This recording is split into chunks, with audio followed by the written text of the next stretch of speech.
ကျမမတော်တဆမိုင်းတစ်လုံးကိုနင်းမိပြီးကြောက်လန့်တကြားနဲ့ချက်ချင်းတောင်ခဲသွားခဲ့တယ်စစ်သားတယောက်ကကျမကိုတတိထားမိသွားပြီးမလုံနဲ့လို့ချက်ချင်းအော်ပြောခဲ့တယ်သူလမ်းလျှောက်လာပြီးကျမရှိမှစောင့်ကြောက်ထိုင်ကမိုင်းမျက်နှာပြင်ကိုဖုံးနေတဲ့မြေကြီးတွေကိုဓားမြောင်နဲ့ဂယုတစိုက်ချစ်ထုတ်ပေးခဲ့တယ်မကြခင်မှာပဲသူဖောက်ခွဲရေးခလုတ်ကိုတွေ့သွားတယ်ကျမကတော့ကြောက်လန့်ပြီးထိတ်မရအောင်တုံရင်နေခဲ့တာပေါ့ဒါပေမဲ့အဲ့ဒီလူမမျောလင့်ထားတာကမြေကြီးထဲမှာမြုပ်နေတာဟာမိုင်းတစ်လုံးနဲ့မဟုတ်ပဲအဆောက်အဦတစ်ခုလုံးကိုဖျက်ဆီးပစ်နိုင်တဲ့အထိပြင်းအားရှိတဲ့တာမီမိုင်းမိခင်မိုင်းတစ်လုံးနဲ့မိုင်းခွဲလေးလုံးဖြစ်နေတာပါပဲ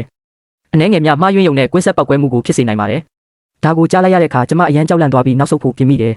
ကံကောင်းထောက်မှစွာပဲအဲ့ဒီလူကချက်ချင်းတုတ်ပြန်နိုင်ခဲ့ပြီးကျမရဲ့ဖနက်ကိုအားနဲ့ဖိချထားပေးကဘလို့အခြေအနေမျိုးမှမဆိုမလှုပ်ရှားဖို့ထပ်မံသတိပေးခဲ့တယ်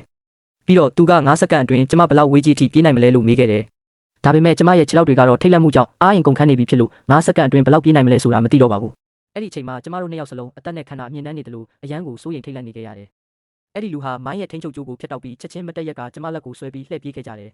ဒါပေမဲ့ပောက်ကွဲမှုရဲ့ပြင်းအားကကျမတို့မျှော်လင့်ထားတာထက်အစပေါင်းများစွာပိုမိုပြင်းထန်ခဲ့ပါတယ်နားကွဲမတက်ပောက်ကွဲတန်ကြီးနဲ့အတူပြင်းထန်တဲ့ရိုက်ခတ်မှုလိုင်းကကျမတို့ကိုလွင့်စင်သွားစေပြီးမြေကြီးပေါ်လဲကျသွားစေခဲ့တယ်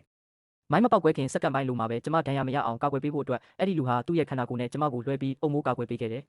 အဲ့ဒီနောက်မှာတော့ကျမဒီလူအပေါ်ရင်ထဲအထိလက်နက်ဆိုင်တန်ရောစင်တွေ့သွားခဲ့မိမှန်းသိလိုက်ရတယ်ကျမမတက်ရက်လိုက်တဲ့အချိန်မှာတော့သူ့ရဲ့လက်ပတ်ကကျမရဲ့ကြောပိုးအိမ်မှာမတော်တဆညှိပါလာခဲ့တာကိုသတိမထားမိခဲ့ပါဘူးအဲ့ဒီအချိန်မှာပဲထွက်ခွာသွားတဲ့သူ့ရဲ့ကြောပြင်ကိုကျမခိုးပြီးဓာတ်ပုံရိုက်ထားခဲ့မိတယ်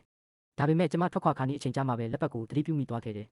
အဲ့ဒီအချိန်မှာတော့ဘတ်စကားကဆက်ထွက်နေပြီဖြစ်လို့ကျမအဲ့ဒီလူကိုအော်ခေါ်ပြီးလက်ပတ်လေးပြန်ပေးနိုင်ဖို့လက်ဝဲရမ်းပြခဲ့ပါတော့တယ်